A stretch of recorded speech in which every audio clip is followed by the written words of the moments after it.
The Indianapolis Colts have been the surprise of the year, starting 3-0 and looking like one of the best teams and certainly offenses in the league. After last season, no one expected this team to become what it has, and a lot of that has to do with a brand new quarterback in town, Daniel Jones.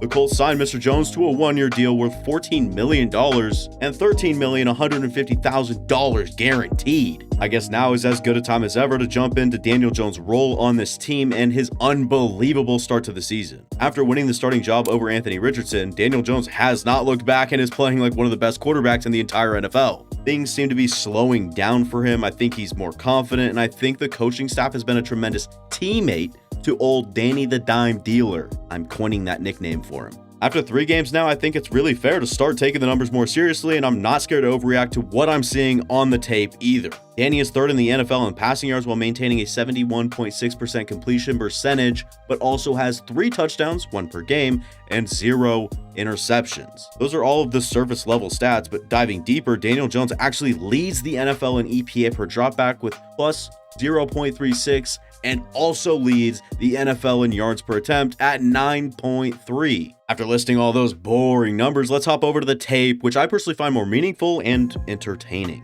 The first subject I think we should go over is the Colts' drop-back passing attack. They actually started their game versus the Titans with nothing real fancy, just dropping back and passing the rock. This first play is a little stash concept trying to get their rookie, Warren, in space. The Colts set it up using this fast motion from Jonathan Taylor, and Tyler Warren does run a good route, just couldn't really reel it in out of the break.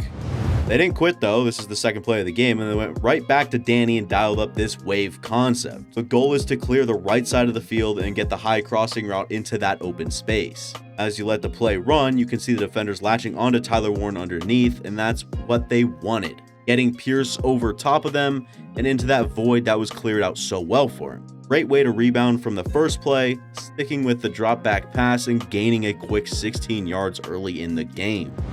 Plays like this one are why I think Daniel Jones has grown and why I think the staff is only trusting him more and more. This is the 4th play of the game, empty backfield for Jones, but off the snap he glances over and sees the blitz. With poise and confidence, he goes hot and finds Downs in a quick spot route. He knew where to find his answer immediately and got to it without any hindrance at all. I hate to even make this comparison because of age, but Daniel Jones has been with the Colts organization for maybe half a year. Anthony Richardson has been there for approximately 2.5 years, and Daniel Jones seems to understand Shane Steichen's scheme much better than Anthony ever has. Jones looks like a much more confident player, he appears more in control, and it really seems as if he knows everyone's job. I really think Daniel Jones has absorbed this offense at a very high level, very quickly. I think it also shines through on the numbers you see. The more he plays and proves he has what it is the Colts want from him, the more the staff trusts him to go out there and be Daniel Jones, only increasing his volume.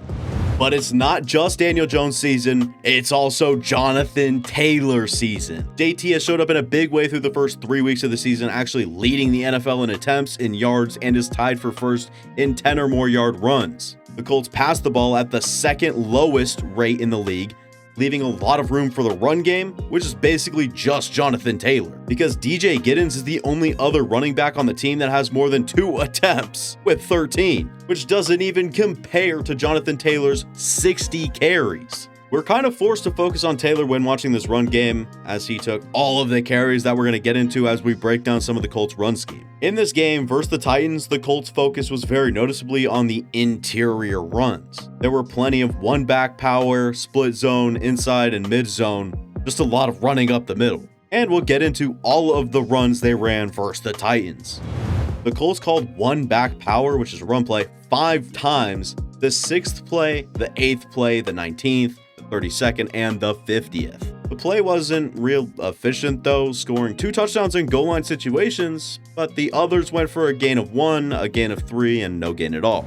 We'll break this one down. This is the first offensive score of the game for either side. With normal power, you typically have 2 moving blocks. Version the Colts called just uses 1 polar while everyone else blocks down. They run this behind Quentin Nelson, the polar, and Jonathan Taylor just siphons his way into the end zone for the tud. I also talked about their usage of split zone, and we'll use an example from the end of the first half where the Colts are just trying to inch up closer for a field goal. Split zone is essentially a zone run with a solution to take care of the backside man. In this case, that's Arden Key. I'd call this a mid-zone run, but with the tight end slicing Arden Key. You can see it opens up nicely in the middle and made the field goal 6 yards easier. So these first two run schemes were their favorites, running both split zone and one back power most frequently out of all of their run calls. This is back on the third play of the game, the Colts' first run play call and the only time they went with tackle dart in this game, excluding the snaps from the backups that took place at the end of the game. On tackle dart, the backside tackle will actually be the pull blocker and lead for the runner. This run didn't work out too well, but that was because of a bust from Matt Goncalves, who's blocking Jeffrey Simmons, asking a lot from the second-year guard. They started switching it up, calling wham fairly early on. Wham's a type of trap play. So on this play, the Colts trap number 90 with the lineman bypassing him, and he'll actually be hit/blocked by the fullback. The lane tightens up, but Taylor's still got good yardage, showing off some great strength to stay up on his feet. But you're starting to see the run game versatility with this team. On 1st and 10, the Colts call a neat run, mid-zone arc read wrap. Yeah, it's a lot of words, so let's break it down. I like calls like this in the low red area. With the read part of the play, that's what gives the quarterback the option to keep it or give it. When Jones snaps the ball, the key is Oluwafemi Oladejo, who goes unblocked. The wrap part of this play is the receiver wrapping around and giving support for secondary players. Jones snaps the ball, then reads Femi, who commits far enough inside. Jones takes the ball and follows his tight end, who arced off the line, and the receiver, who is wrapping. It's a solid gain of 6 and put the Colts up close. They really didn't get away from interior zone runs and power calls until this call of duo in the third quarter. Against this over front, the double teams, hence the name duo, will be on the furthest inside players, number 98 and number 90. As JT approaches the line, his read is the Mike, who's far too inside, so he crams it inside, and the rest of the run is just what he's been doing all season. Great play from JT. 4 plays later, the Colts get to crack toss. Yes, another different run play. Luckily, this one's pretty straightforward. The play side receiver crack blocks the defensive end, with the lineman and tight end utilizing all sorts of different blocks. So the easiest way to describe it is they're going to get out of there to go out front and get blocks for the running back who gets the toss. This one gets, well, about what was blocked. My personal favorite came late in this game. This is ISO, kind of a rare call these days. But the biggest part of this play is the fullback, which is Tyler Warren in this instance, getting onto the mic to block him. And he does. JT does the rest, going crazy, making people miss left and right, making a house call from 46 yards out. You can see just how difficult it would be to plan and account for every one of these looks as you prep for the game as a defense. They can literally run 5 to 10 different run concepts, and honestly, it's a great way to keep a defense on its toes instead of having a pattern or a preferred call. We've talked about this passing game, and we've covered the run game. No, we're not going to special teams, but we will look at how the Colts and Shane Steichen have tied the run and the pass games together. Okay, so frankly, this play and sequence has a lot of layers to it, so we'll work this layer by layer.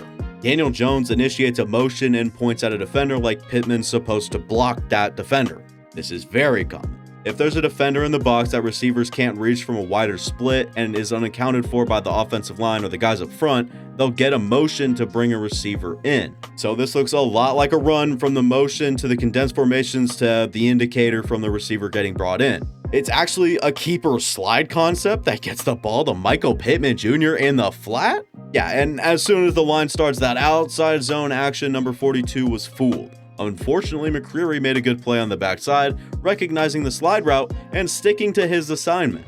We'll now unfold another layer. 3 plays later, they get into the same look. Downs is in motion, getting into a similar spot, and even running the same route, selling the same concept, but it's a run the other way. I want you to watch the Tennessee Titans linebackers that sit back while the line gains a lot of ground on the outside zone. The fake held the backers, then the linemen beat them to their landmark, and the run hit for 12 yards. 3rd and 4, ball on the 7, the Colts get to split zone. It isn't successful whatsoever, and they'll settle for a field goal. So the Titans defense gets a good stop, and now they'll be back on the sidelines studying that last drive on the tablets and how they shut down split zone.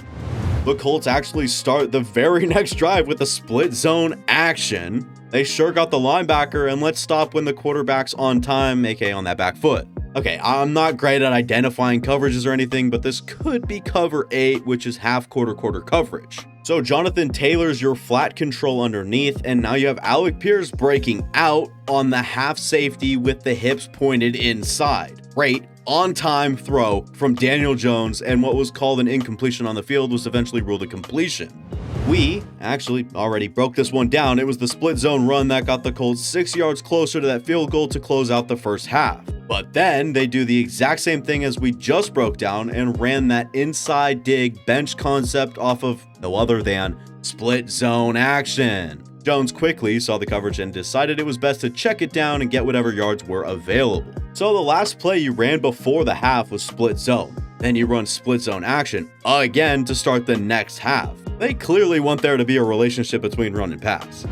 At the end of this watch, I personally thought this was a sustainable offense with the tools they currently have available. Deep threats like Alec Pierce, a guy I like a lot, and Adonai Mitchell, possession catch, tough guy blocker type in Michael Pittman Jr., and of course the rookie tight end Tyler Warren, who's just a football guy playing football. The run game is very complex with how many different schemes they get to. Jonathan Taylor obviously looks so good right now, and I believe Daniel Jones can be this franchise guy. The scheme is almost obvious in terms of its goal. I think they're trying to be very diverse and multiple in everything they do. And everything I just laid out right there, that's a hard team to defend. I'll be watching the Colts for the rest of the season, and if you like offense, so should you. Anyways, that'll be it for today. Thanks for watching. If you guys enjoyed, go ahead and leave a like and subscribe. Go to the past content on the channel. It means a lot. I'll see you guys next time.